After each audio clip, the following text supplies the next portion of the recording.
Part 2 of web development.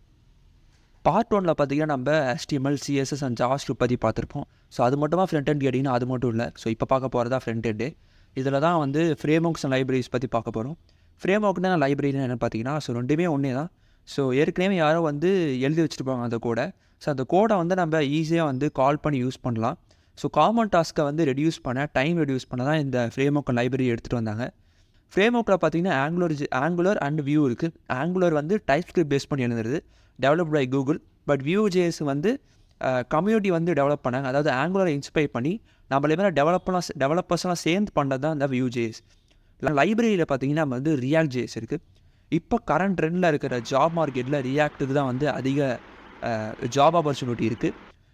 And இந்த மூணுமே வச்சு என்னென்னலாம் பண்ண முடியும் அப்படின்னா, ஃபஸ்ட்டு வந்து கோட் ரியூசபிலிட்டி. அதாவது மறுபடியும் கோட் எழுதாமல் ஒரே கோடை வச்சு நம்ம ஈஸியாக கால் பண்ணி எழுதுறது தான் அந்த